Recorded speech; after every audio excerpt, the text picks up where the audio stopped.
السلام علیکم ورحمۃ اللہ وبرکاتہ۔ عزیز طلباء و طالبات، امید ہے آپ خیریت سے ہوں گے۔ فنڈامنٹل آف اسلامک اسٹڈیز کے تیسرے لیکچر کے ساتھ حاضر خدمت ہوں۔ آپ کے پاس جو نصاب ہے اس میں ذکر کردہ 3 نمبر جو حدیث ہے آج کے سبق میں انشاءاللہ وہ پڑھنے کی کوشش کریں گے۔ اگر آپ اس سبق کو دیکھیں تو آپ کے سامنے واضح ہوگا کہ اس کا جو عنوان ہے وہ ہے ارکان اسلام، یعنی اسلام کے ارکان جو ہیں وہ کون کون سے ہیں۔ تو ارکان جو ہے اس کے حوالے سے آپ کے علم میں یہ بات ہے کہ یہ رکن کی جمع ہے۔ رکن کا عام اور سادہ سا مفہوم جو ہے وہ یہ ہے کہ کسی بھی چیز کا حصہ ہوتا ہے، کوئی جز ہوتا ہے، کوئی پارٹ ہوتا ہے، اس کو رکن کہا جاتا ہے۔ اگر اس لفظ کو آپ فقہ اسلامی کی جو اصطلاحات ہیں اور شریعت اسلامیہ کے پس منظر میں اگر آپ اس لفظ کو دیکھیں تو اس کا یہ مفہوم آپ کے سامنے آئے گا کہ یہ ایسا حصہ ہوتا ہے کہ اگر شے میں سے یہ حصہ، وہ حصہ شے میں سے نکال دیا جائے تو وہ چیز جو ہے، وہ شے جو ہے وہ باقی نہیں رہتی ہے۔ مثلا جتنی بھی عبادات ہیں ان کے ارکان بھی ہیں، ان کی شرائط بھی ہیں، ان کی سنتیں بھی ہیں۔ بعض چیزیں ایسی ہیں کہ اگر وہ آپ کسی شے میں سے آپ نکالیں تو آپ کی وہ شے ناقص تو ہو جائے گی لیکن اس کا وجود جو ہے وہ تسلیم کیا جائے گا۔ مثلا جو وضو ہے، وضو کے ارکان ہیں وہ جو قرآن کریم کی آیت کے اندر مذکور ہیں، یا ایھا الذین آمنوا اذا قمتم الی الصلاۃ فاغسلوا وجوہکم وایدیکم الی المرافق وامسحوا برؤوسکم وارجلکم الی الکعبین۔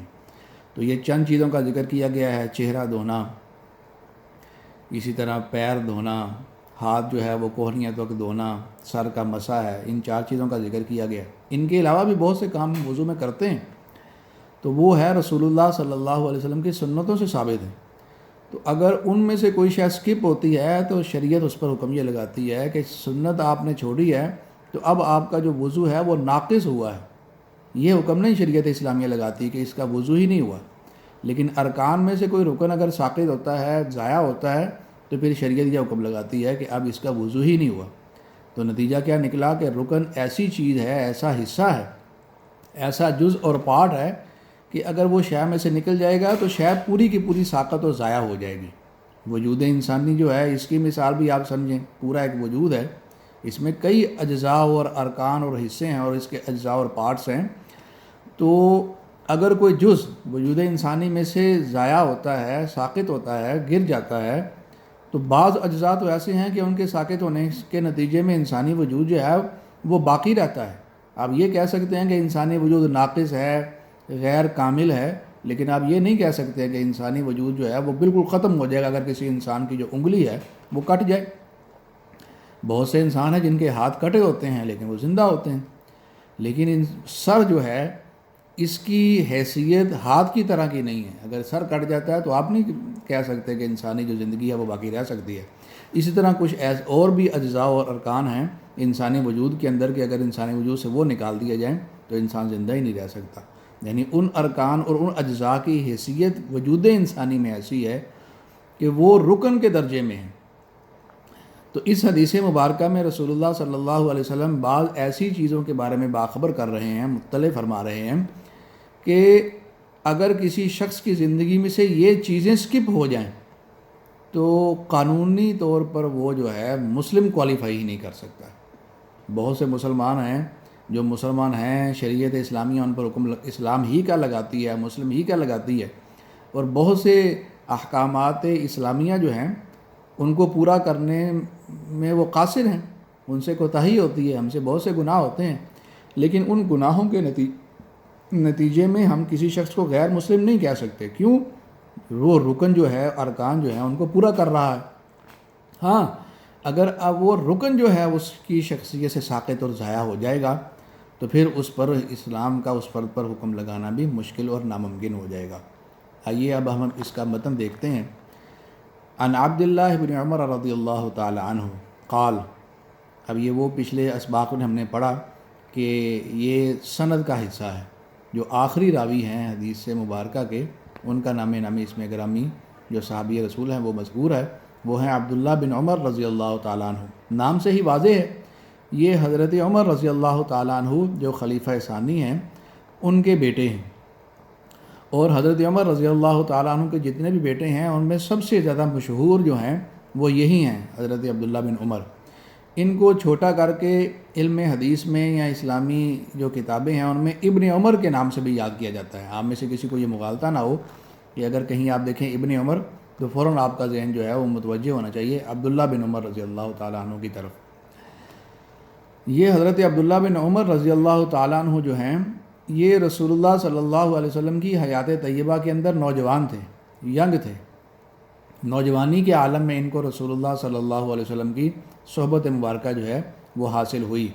رسول اللہ صلی اللہ علیہ وسلم کی دنیاوی حیات طیبہ میں جو چند نوجوان صحابہ ہیں ان میں ان کو ایک امتیازی شان حاصل تھی۔ اگر آپ اسلامی تاریخ کا عہد اولین کا مطالعہ کریں تو آپ کے سامنے 3 صحابہ کرام عبداللہ نام کے ملیں گے آپ کو۔ عبادلہ ثلاثہ کے نام سے بھی ان تینوں کو یاد کیا جاتا ہے، یعنی 3 عبداللہ۔ ایک ہیں عبداللہ بن عمر رضی اللہ تعالیٰ عنہ، دوسرے ہیں عبداللہ بن مسعود رضی اللہ تعالیٰ عنہ، اور تیسرے ہیں عبداللہ بن عباس رضی اللہ تعالیٰ عنہ۔ ان تینوں کو ابن عمر، ابن مسعود، ابن عباس کے نام سے بھی یاد کیا جاتا ہے، شارٹ فارم میں ان کا نام ایسے بھی لیا جاتا ہے ان تینوں صحابہ کرام کا۔ اگر آپ ان تینوں کا جو کنٹریبیوشن ہے علوم اسلامیہ کو منتقل کرنے کے حوالے سے، تو آپ تینوں کو الگ الگ فیلڈز کے اندر ایک انتہائی امتیازی شان کے اندر دیکھیں گے۔ مثلا یہی حضرت عبداللہ بن عمر رضی اللہ تعالیٰ عنہ ہے، علم حدیث میں ان کو ایک خصوصی شان حاصل ہے، یعنی علم حدیث جو ہے معذرت علم حدیث جو ہے ان کے تذکرے کے بغیر مکمل نہیں ہوتا، بہت سی احادیث جو ہیں ان سے مروی ہیں۔ اسی طرح اگر قرآن کریم کی تفسیر کے حوالے سے آپ دیکھیں تو ابن عباس رضی اللہ تعالیٰ عنہ جو ہیں ان کو ایک امتیازی شان حاصل ہے۔ یہ نہیں ہے کہ ابن عمر نے تفسیر کوئی بیان نہیں کی یا قرآن کریم کی تفسیر کے حوالے سے ان کی معلومات محدود تھیں۔ یہ ہوتا ہے کہ کس شخصیت کے اوپر غلبہ علوم اسلامیہ کے مختلف فنون میں سے کس فن کا تھا، تو ابن عباس جو ہیں ان کے اوپر تفسیر قرآن جو ہے اس کا غلبہ تھا کہ بہت سی تفسیری روایات جو ہیں وہ ان سے ملتی ہیں۔ اسی طرح شریعت اسلامی یا فقہ اسلامی، جسے ہم فقہ کے نام سے یاد کرتے ہیں، جسے عام طور پر غلطی سے فقہ کہہ دیا جاتا ہے، فقہ اس کا درست ادائیگی کا طریقہ ہے، فقہ الفقہ۔ تو فقہ کے اندر جو ہیں عبداللہ بن مسعود رضی اللہ تعالیٰ عنہ ان کو ایک امتیازی شان ہے، یہ فتاویٰ کے اندر بہت اہمیت کے حامل حضرات صحابہ میں شمار ہوتے ہیں۔ المختصر عبداللہ بن عمر رضی اللہ تعالیٰ عنہ جو ہیں وہ اس حدیث کے راوی ہیں۔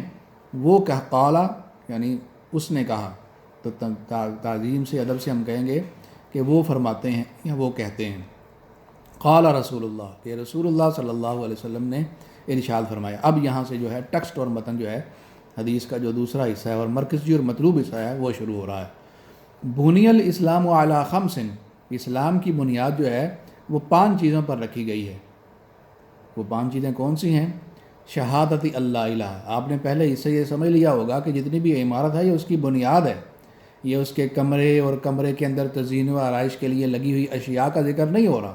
ایک عمارت کے اندر بہت سی چیزیں ہوتی ہیں جو اس کی خوبصورتی کا باعث ہوتی ہیں، تو ان کا ذکر نہیں ہو رہا، یہ کسی اس بلڈنگ کی یعنی اسلام کی بلڈنگ کی اور عمارت کی بنیادوں کا ذکر ہو رہا ہے۔ اور یہ آپ بات اچھی طرح جانتے ہیں کہ بنیادوں کے بغیر تو کوئی بھی عمارت جو ہے وہ کھڑی نہیں رہ سکتی، وہ ملبے کا ڈھیر تو ہو سکتا ہے، عمارت نہیں ہو سکتی۔ تو اسلام کی جو عمارت ہے اس کے جو بنیادیں ہیں وہ 5 ہیں جو رسول اللہ صلی اللہ علیہ وسلم نے ذکر فرمائی۔ نمبر 1 شہادت اللہ الہ الا اللہ وان محمد الرسول اللہ، پہلی بنیاد اس کا تعلق ہے ماننے کے ساتھ، یقین کر لینے کے ساتھ، دل کی گہرائیوں کے ساتھ تسلیم کر لینے کے ساتھ۔ وہ کیا ہے؟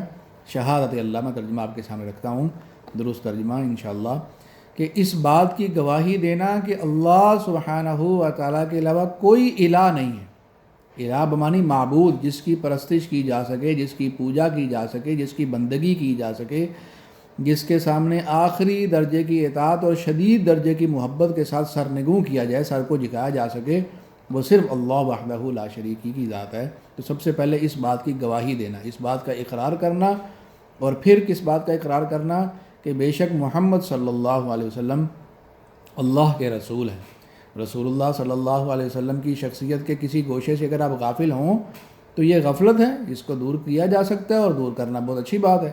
لیکن اگر آپ رسول اللہ صلی اللہ علیہ وسلم کے رسول اور نبی ہونے سے ہی غافل ہوں گے تو آپ مسلم کوالیفائی نہیں کر سکتے۔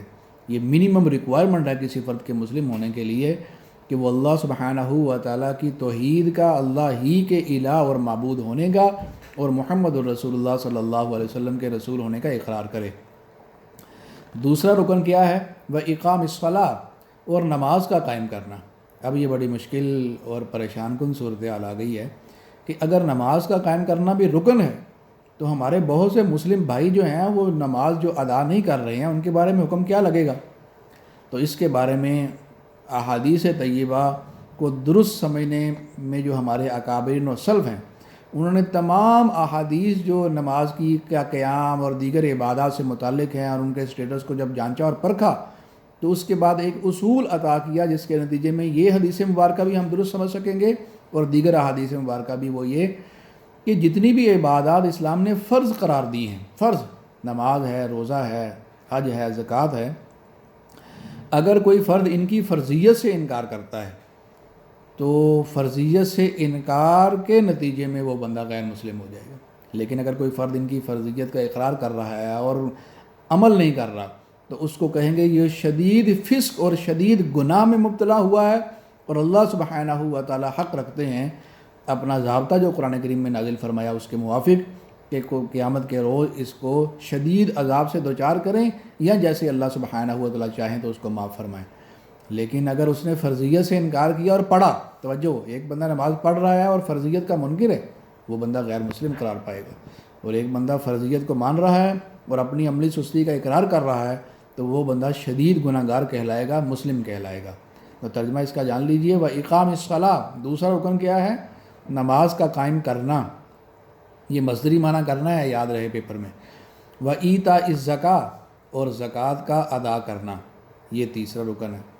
والحج، اور حج کرنا، یہ چوتھا رکن ہے۔ وصوم رمضان، اور رمضان کے روزے۔ اب یہ جتنی چاروں کی چاروں عبادات ہیں نا، ان کی فرضیت قرآن کریم سے نص قطعی کے ساتھ بالکل وضاحت کے ساتھ ثابت ہے۔ اگر کوئی فرضیت کا انکار کر رہا ہے تو وہ نص قرآنی ہی کا انکار کرے گا، جس کے نتیجے میں پھر وہ کافر ہو جائے گا، غیر مسلم ہو جائے گا۔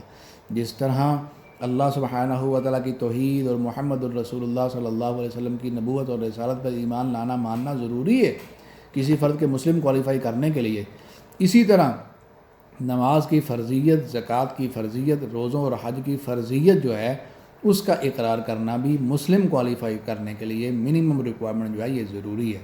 اس کے بعد پھر آتے ہیں کہ اب آپ نے سٹرکچر کھڑا کر دیا ہے تو اب اس عمارت کو خوبصورت کیجیے۔ وہ کس طرح؟ عمل اعمال صالحہ کے ذریعے سے، گناہوں سے بچنے کے نتیجے میں۔ المختصر اس حدیث مبارکہ میں ہم نے جانا کہ اسلام کے جو ہیں 5 ارکان ہیں۔ سب سے پہلے کلمہ توحید و رسالت ہے، پھر نماز کا قائم کرنا ہے، پھر زکوٰۃ کا ادا کرنا ہے، پھر حج ہے اور رمضان کے روزے ہیں۔ اقول قولی ھذا واستغفر اللہ لی ولکم ولسائر المسلمین۔ السلام علیکم ورحمۃ اللہ وبرکاتہ۔